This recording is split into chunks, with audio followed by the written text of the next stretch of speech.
Muito bem, como vai? Tudo bom? Prazer. Prazer. Muito obrigado por aceitar o convite, viu? Posso ir? Pode? Vamos lá. Vamos lá.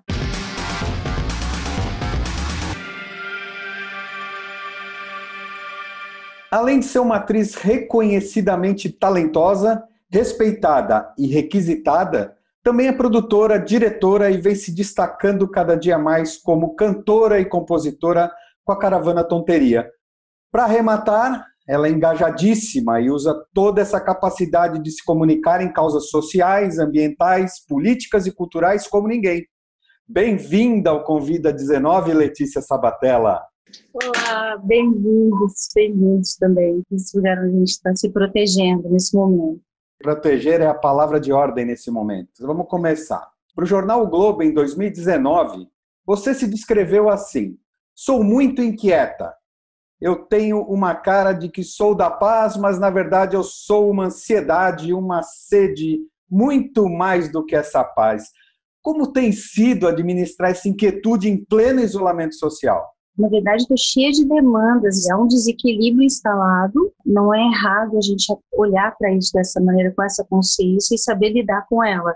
E tentar aprender a lidar com ela em loco. Então, um momento de extrema urgência. Cada hora a gente fica preocupado com mais uma situação de vulnerabilidade, precisando de apoio, né, sendo demandada. Então, nesse momento, eu estou muito atenta e muito envolvida e comovida com a situação de extrema vulnerabilidade que se encontram os nossos povos indígenas e a maneira como eles são vistos e destratados durante uma situação tão grave, não só por eles, né, mas por toda a população que está vulnerável nesse momento. Eu estou também muito atenta aos cuidados, né, com a minha família, como todos nós estamos, e estou em contato mesmo com coletivos que estão pensando até artisticamente o que a gente vai precisar elaborar disso tudo que a gente está vivendo enquanto artistas. Isso vai vir de reflexões. Agora eu vejo muito movimento da gente entreter, da gente conseguir se sustentar nessa pandemia com um pouco de música, de arte, porque a cultura é importante para a gente superar essas agruras e para a gente se manter com uma mente e um emocional beirando o saudável, né, diante dessa insanidade que a gente está vivendo. Mas, ao mesmo tempo, eu sinto que ainda vai vir a reflexão na arte sobre tudo que está acontecendo. Intuitivamente, filosoficamente, no seu recolhimento, a gente tem essa função também de repensar novos valores. Isso é da cultura e do fazer artístico também pensar de uma humanidade, de uma humanização, de uma sensibilidade, de um reequilíbrio, dessa reconexão que a gente está tendo que ter agora com os nossos limites. A gente não pode ficar recorrendo nessas catástrofes sem a gente se reavaliar e pensar como a gente vai lidar com um mundo que está pedindo socorro, que está pedindo limites, né? A classe artística foi a que primeiro se recolheu nesse momento e abriu mão dos seus rendimentos que tem uma função social e que ela é responsável também por uma sanidade mental e emocional, e para isso a gente também serve de exemplo de comportamento no meio de uma pandemia, de alertar, de também explicar, de simplificar, de trazer saídas. A turma do humor, que também está tentando rebater através do humor esse autoritarismo que às vezes está colocando a gente contra a vida, né? A população indo de encontro a um vírus que é nocivo e não conseguindo resistir a um confinamento que é para o seu próprio bem. E essa resistência à dificuldade, ela precisa de muita arte para ajudar a dar conta mesmo. Então, é um momento de muito trabalho para a classe artística. Mesmo não tendo trabalho, não tendo remuneração, não tendo apoio do governo, eu sinto a classe artística, as próprias pessoas, em sua essência, elas não estão deixando de fazer alguma coisa. E você já conseguiu medir o impacto dessa quarentena na sua vida profissional? Ainda estamos na emergência, a gente ainda está na urgência do bote salva-vida ser alcançado. Eu não sei o que o mundo volta depois dessa pandemia, o quanto volta e o quanto isso já virou, vai ser uma coisa que veio para ficar. Esse protocolo novo de comportamento social, onde ao invés do abraço, aperto de mão, a gente tem o distanciamento como a forma mais cordial de você tratar uma pessoa agora. A minha ferramenta, ela é capaz de diversos formatos. Eu trabalho com a música, eu trabalho com a performance, eu trabalho com o corpo. Todo mundo tem que aprender a mexer com lives e vídeos e aprendendo mais como que a gente pode estar trazendo o mesmo entretenimento e segurança para todo mundo. É um repensar constante, né? De várias formas. Talvez muitas coisas se acrescentem, talvez a gente possa se encontrar dentro de um teatro cheio, em paz, mas não logo. Eu acho que está todo mundo nesse momento de urgência ainda. O que você estava fazendo, executando no momento em que falaram para tudo? Eu estava no comecinho, né, da gravação dos Tempos do Imperador, a novela que eu estou fazendo. Primeiro falando assim, olha, procura ficar em casa, não fica de resguardo, porque está tendo uma pandemia. Aí a gente foi gravar e de repente veio, não, ele está mais grave, vão para suas casas, cuidem das suas famílias.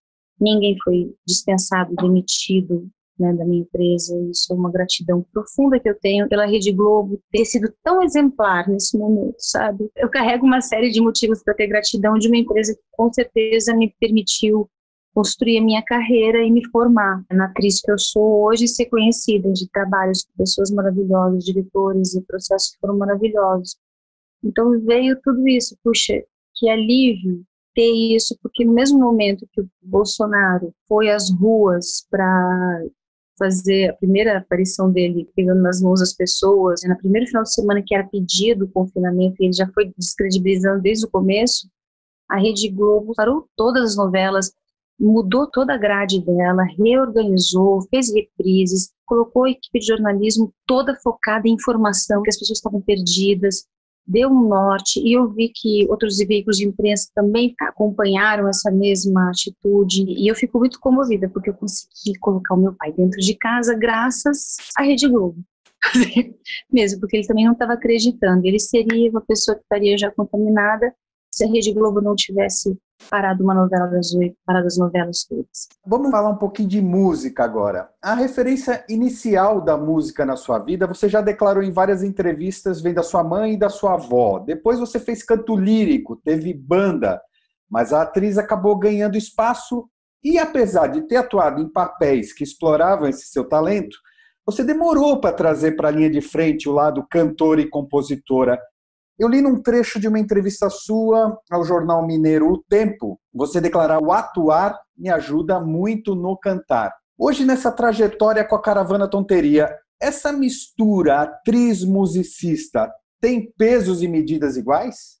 Ainda a atriz tem mais peso, porque eu fui para a música por um caminho muito artístico, assim, muito gueto ainda, né? Já que eu já faço tanto televisão, já tenho esse lado do grande público na atuação, eu quero que a música venha de um lugar que não venha do disco rápido de bossa nova, sabe? Qual é a cantora Letícia, de onde vem essa música, o que eu posso descobrir? Mas eu quero mais. Aí quando você começa a cantar, você pensa, agora eu queria fazer uma coisa também mais dentro do mainstream, sabe? O que seria? Quando eu olho para uma deusa como a Elza Soares, que vai do samba ao punk, ao blues, eu fico, mas isso é muito legal, né? Eu tô vendo também uma pessoa que é de uma genialidade absurda, que é a Elza Soares, né, enquanto musicista. Aí eu tenho umas inspirações que eu fico vendo como ela faz isso. Eu tive essa oportunidade de ter essa entidade próxima na minha vida um período. E ela sempre foi tão generosa de me estimular e de me valorizar e de me cutucar para que eu cantasse, sabe? Mas ela é uma atriz também cantando. E eu acho que a gente teve essa troca também, né? Como é que é para você o processo de composição musical e composição de uma personagem? Composição musical, para mim, é uma coisa que ainda não tem uma habilidade muito grande. Mas o que acontece comigo é que, espontaneamente, eu recebo muita ideia musical. Eu sonho com música, eu tenho alucinação musical, eu acordo ouvindo uma coisa, eu tento registrar.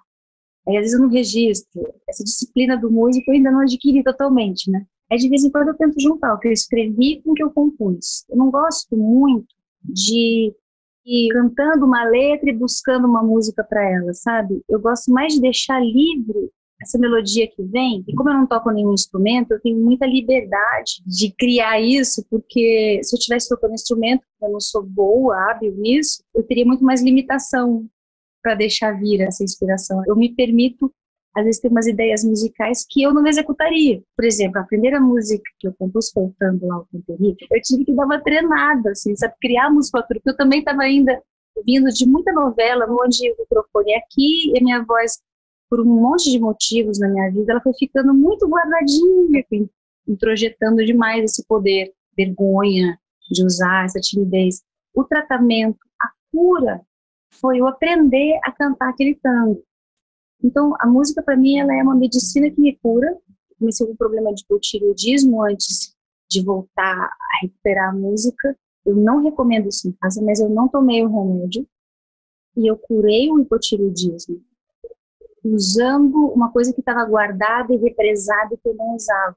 É como se eu tivesse liberado alguma coisa que estava entalada, sabe?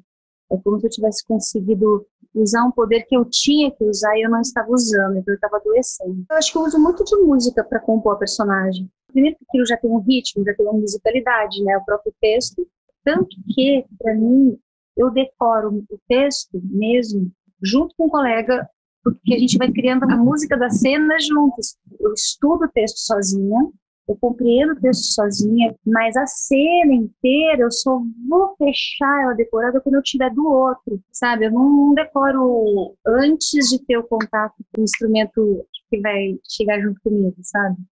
Eu preciso disso para que fique orgânico, para que fique vivo, senão eu sinto que eu fico meio presa, meio engessada e não sou tão boa contribuinte. Mas eu gosto muito de chamar o coleguinha e vamos dar uma batidinha aqui pra gente ver e criar e chegar num ritmo e vai. Eu acho que isso é muito gostoso, muito bom de fazer. Em 2016, você atuou na peça Haiti Somos Nós, com refugiados haitianos em uma produção da Companhia de Teatro Os Sátiros. Me fala, por favor, sobre a experiência e se deixou marcas de alguma maneira na já tão engajada Letícia. Os Sátiros é um grupo maravilhoso, assim, de pesquisa, de trabalhos em áreas fronteiriças, áreas com dificuldades. Os haitianos, eles não eram atores, era um projeto muito lindo, e o que a gente viu foi um espetáculo comovente pra caramba, fizeram cenas incríveis, contando suas próprias histórias. Foi, assim, uma das experiências mais lindas em teatro, e de ver essas pessoas florescendo de uma situação tão calamitosa, de suas dores, que são dessas dores maiores que a gente vai ver a arte mais refinada. O espetáculo foi montado a partir das histórias que eles contaram da experiência que eles tiveram, do terremoto, da situação do Haiti.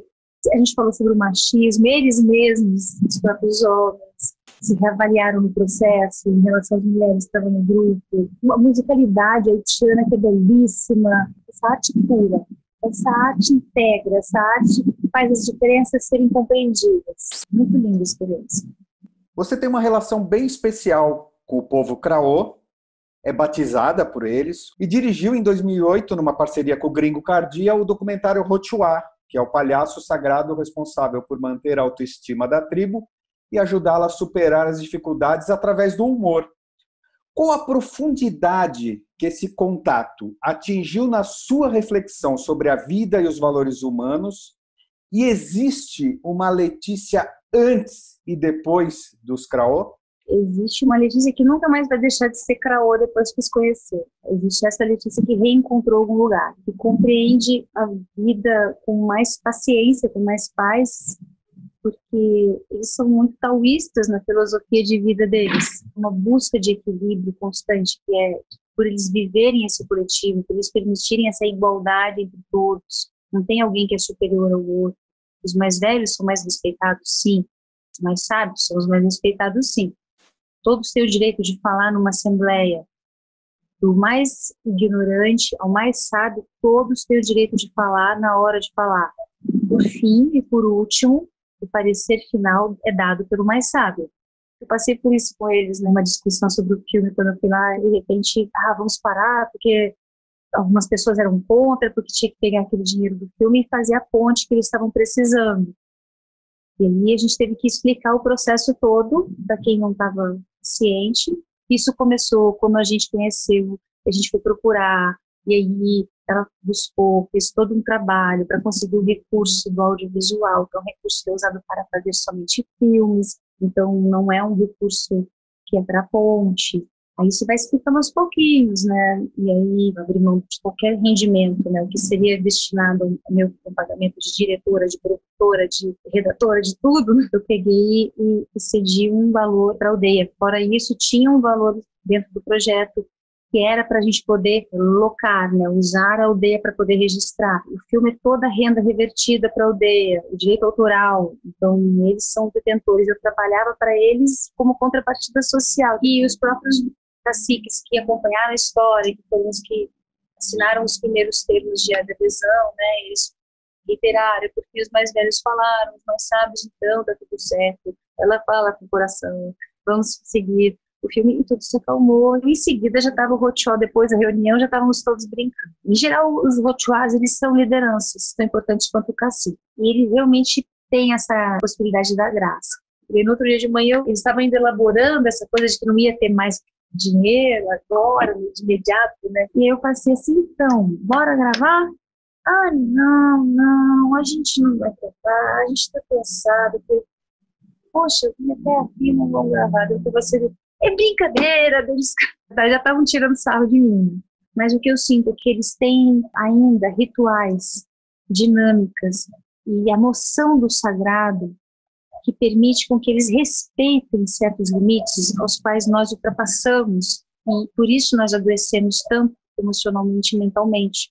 E por isso a gente não dá conta do mal e a gente acha que a gente tem que exterminar o criminoso, que a gente tem que exterminar o dissidente. Não existe essa ideia do extermínio na aldeia. Existe a ideia de cura da sociedade, de equilíbrio, e não é a negação do mal. É a compreensão que precisamos lidar com o mal. Ele existe, ele faz parte. E você compôs uma música com ele? Era um ritminho que me veio na cabeça, né? Que era...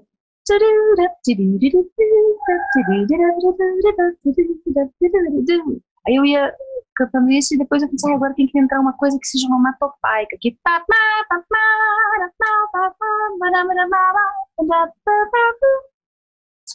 não quero que seja em inglês, que era jazz, né? A primeira coisa eu pensei em inglês, eu falei, não, craô. Aí eu pedi para a Prá, que um dia que a gente se encontrou no festival, que a gente foi levar o documentário em Salvador, esse Rotuá, que é o Aprate, né? Num quarto de hotel, eu, ele, Ulisses, me ajuda aqui a fazer uma letra aqui, que a gente pode fazer. Ela falou assim, Hakme, kro, krate, kaihan, monmetua, gatina, nimamnya, memore, parou, porque tinha não tchá. Que é, vem, vambora, bora, tá chamando as pessoas, krate, kro, kaihan, vambora banhar. Bora pra cachoeira, né? Bora banhar. Mas cuidado do pajé da Tussu que pode pegar. Então, de novo, ele está falando desses opostos que a gente tem que estar lidando, né? Vão pra vida, mas tem que ter cuidado. Também tem o lado tomar cuidado. A palavra que eu mais ouvi no Craô é equilíbrio. Uma aldeia, ela se divide sempre em duas metades, né? Não é nítida, mas as pessoas têm os que são Wakmeye e tem os que são Katamiê. Quem é Katamiê é do tempo da chuva. Eu sou Katamiê. Quem é o Acmeê do tempo do sol. Tem dois caciques por aldeia. Um é o Acmeê e outro é Catamiê. E eles têm duas estações climáticas, que é o Acmeê e Catamiê, né? Que é o tempo da chuva, o verão, e o tempo da seca, que é o inverno. Durante o tempo da seca, rege a aldeia o cacique molhado, o Catamiê. Durante o tempo da chuva, rege a aldeia o cacique seco, o Acmeê. É que nem aquele símbolozinho do Yin e Yang, né, que é o branco, o preto, e tem um pontinho preto no branco e o pontinho branco no preto. É isso. Eles são chineses, né? Eles são orientais, assim, tem essa coisa do taoísmo muito presente. A técnica mesmo de expressão deles, a maneira mântrica de repetir a música, de estar cantando, a maneira mântrica de repetir o movimento do cantador na aldeia, e aquilo vai crescendo dias e dias. É assim que eu consigo ser atriz, assim, eu consigo fazendo essa repetição, essa coisa mântrica aí, grande vem depois, não é de fora para dentro, sabe? Eu tive experiências de cura mesmo, de apaziguamento de ansiedade, por estar lá no centro da aldeia à noite, acompanhando o cantador, por estar andando em círculo junto com eles constantemente, por estar indo na mata, ganhando no rio toda hora. Tudo isso, sim, já me curou muito, de muita coisa. Como é que eles determinam que você era água? Boa pergunta. Eu sei que é acertar. Mas, assim, também tem uma coisa, ele não determina, acontece. A primeira pessoa que me chamou para fazer alguma coisa, assim, foi uma índia que falou assim, bora banhar. Eu fui com ela, a Tokoi. Então, na hora de eu ser batizada, a Tokoi quis dar o nome dela para mim. E a Tokoi, ela é Tatamie. Então, eu herdo o nome da Tokoi, eu sou Tokoi, a família da Tokoi é minha família, mas poderia outra pessoa, porque é amiga de outras pessoas, outra pessoa poderia me batizar, mas eu sei que foi muito certo. Andrew Solomon, professor de psicologia clínica na Universidade Columbia, em Nova York, e autor do best-seller O Demônio do Meio-Dia, Uma Anatomia da Depressão, afirmou para a Folha de São Paulo que vivemos uma subnotificação catastrófica de depressão na pandemia. E num levantamento feito pelo Datafolha, o Brasil é o país que mais passou a ouvir músicas tristes na quarentena. No documentário Eu Maior, você conta que experimenta muito a melancolia. Como tem te afetado e como você tem lidado com esse cenário tão delicado que amplifica as angústias e deixa a fragilidade humana tão exposta? Tem altos e baixos nisso. Tem momentos que eu caio, alguém me segura, alguém cai, você vai lá e segura, né? Eu estou muito preocupada com a mentalidade de quem está nos governando nesse momento, com certeza. Então, não é para cultivar a depressão, mas assim, eu compreendo quem está triste nesse momento mais do que quem está feliz. Então, é um momento que é bom que as pessoas realmente se conscientizem que é grave, e que a gente precisa passar por isso, se fortalecer, e aí buscar um tipo de alegria, de superação, de sublimação e de generosidade para o outro. Mas essa alegria que é negação, que é fuga, que é desrespeito com o que está acontecendo, ela realmente não é hora dela estar aqui, não. É muito importante nesse momento a gente se permitir o reconhecimento da nossa vulnerabilidade. Um vírus pode nos matar. Olha como somos vulneráveis. Isso só vai nos trazer maturidade. A gente não precisa agora entrar numa vibe de arrogância, que vírus, não faz nada comigo, é uma gripezinha. Não, isso é ignorância e é uma idiotice. A vulnerabilidade é a nossa melhor ferramenta para a gente criar, para a gente crescer, para a gente inovar, para poder dialogar, para poder construir coisas melhores. Se vulnerável é para fortes. Para o jornal O Sol de Porto Alegre, você externou: já recusei comerciais milionários, sempre tive um constrangimento muito grande de me sentir na área VIP. Como você administra esse conflito, já que é essa visibilidade que dá mais poder e força para a sua palavra?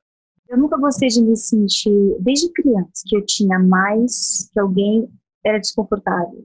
Eu tinha menos, também era desconfortável. Eu lembro dessa sensação de criança. Tem sempre em mim uma responsabilidade assim, será que se eu tiver tanto, eu não estou tirando de alguém?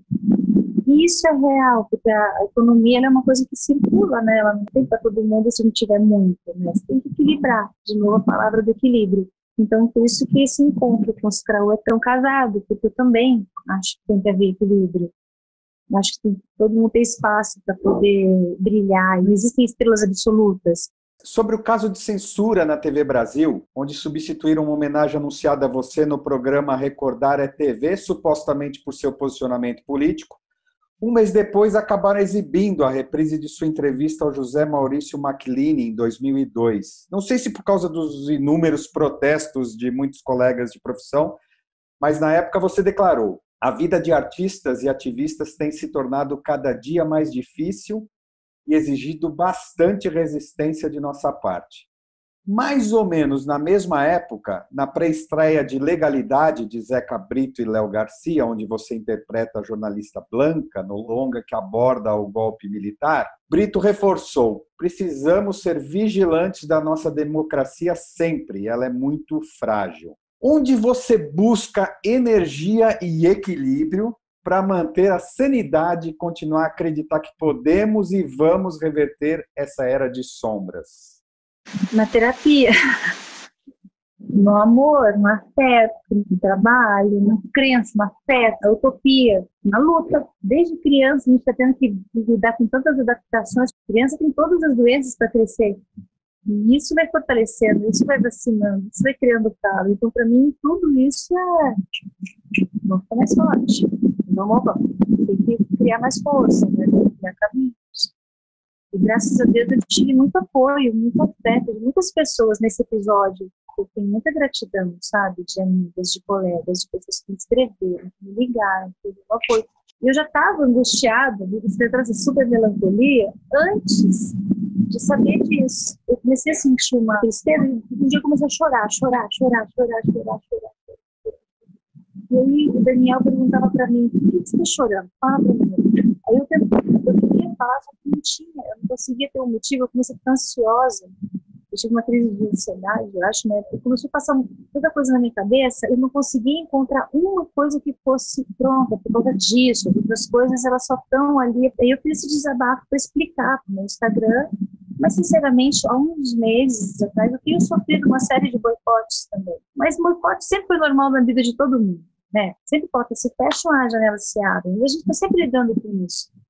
Está sempre sendo forte. Ok, vamos por aqui. Ah, não dá para ir? Vamos por aí. Eu acho que eu tive a sensação de que eu era muito insignificante e impotente para fazer alguma coisa, sabe? É muita angústia, muita coisa para administrar, mas é preciso estar forte mesmo. E essa junção, eu estou falando da vulnerabilidade no forte agora, né? Parece uma contradição, mas é um forte que reconhece o seu calcanhar de Aquiles e não tem a arrogância de dizer que é inatingível, né? Eu absorvo muito de tudo, sabe? Eu não consigo ficar muito feliz vivendo num mundo que está se destruindo, em caos e caindo. Para mim é uma sensação de que eu sou a folha de um galho, do tronco, de uma árvore, de uma raiz, de uma terra, dentro de mim é um corpo só. Assim eu consigo me sentir mais forte, mais saudável. Tem gerações e gerações antes de mim construíram um espaço para eu poder ter voz. Quem sou eu, assim, que vai negar o que veio antes de mim, de busca de uma sociedade melhor, de um mundo mais legal, de um mundo mais humanitário? Essa é a função do artista.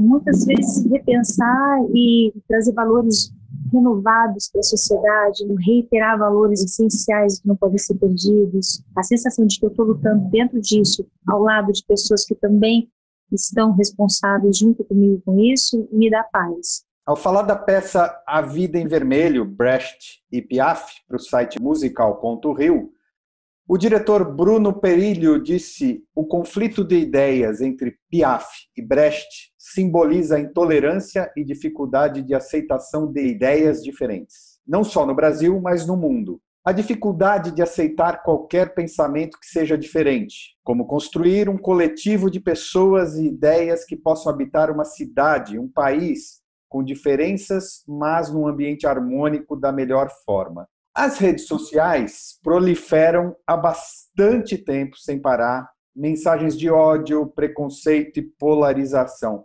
Você já teve, inclusive, que tomar providências judiciais contra os chamados haters. Hay que endurecer-se, pero sin perder la ternura jamás? Isso eu aprendi. A ser menos atingida, separar mais o que realmente me fere. Eu fui xingada em praça pública, né? De pessoas insanas, assim. Naquele momento, elas estavam me incomodando muito, me machucando muito. Sinceramente, eu não conseguia sentir ódio, raiva ou medo. Só conseguia encará-las, enfrentar sem agressão. Eu filmei, porque eu vi que elas estavam querendo fazer uma humilhação pública, então eu tive que mostrar uma versão real da coisa e me proteger depois, porque elas iam me acusar de alguma coisa, com certeza. Então, sabe, assim, teve toda uma situação ali, tomada por uma lucidez de enxergar que aquilo estava errado e manter calma, de enxergar que aquilo ali não tinha sentido, de que toda aquela humilhação toda, assim, não me feria. Essa é a dureza. Isso é endurecer-se. Tinha um senhor me chamando de puta o tempo inteiro, como se fosse um xingamento. Quando eu saí, eu fui andando por uma região de que tem os hotéisinhos, né, que tem as meninas ali, e tinha uma senhora, assim, mais velha, assim, de banho tomado, assim, cheirosa, assim, aquele cheirinho de rosas, né? E ela olhou para mim com um olhar e bateu uma luzinha, assim, de fim de tarde, assim, nela, assim, como se estivesse vendo uma santidade, sabe? Eu fui lá e dei um abraço nela. E ela disse: "Oh, meu amor, o que você fez?" Eu disse: "Não, eu quero te pedir desculpas." Mais uma vez na história, né, a gente vai encontrar essa moça que é tratada como escória da sociedade, as prostitutas, nas putas, né, ali eu encontrei humanidade. Você escreveu "E não hará nada muy bueno quem jamais cometer uma tonteria". Você tem cometido muitas tonterias ou queria cometer mais? Ai, essa é a melhor frase, né? Esse é meu lema. Não será nada muito bueno, se não jamais cometer nada muito. Sim, ninguém vai fazer nada muito bom se não se permitir o erro, né? Então, eu sou a pessoa da tonteria. Ninguém tem que recriminar ninguém pelas suas tonterias, né? Todo mundo tem que se permitir as suas tonterias, reconhecer as suas tonterias, não negar as suas tonterias, se recuperar das suas tonterias, aprender com elas, né? Rir delas. Acho que a gente precisa reconhecer que são tonterias. O problema é quando você nega isso, não reconhece isso, e você usa tonterias em momentos sérios, né? E fala tonterias como se fossem verdades sérias, né? Usa de tonterias para se eleger presidente do Brasil, né? Aí sim é um problema. Agora, tonteria é um caminho para mim. Letícia Sabatella, muito bacana receber você aqui no Convida 19. Que você continue cantando e encantando ainda muito nesses palcos da vida, por esse mundão que há de ser reaberto logo, logo. Força, fé, se cuida. Muito obrigado, viu? Valeu, sorriso. Obrigado.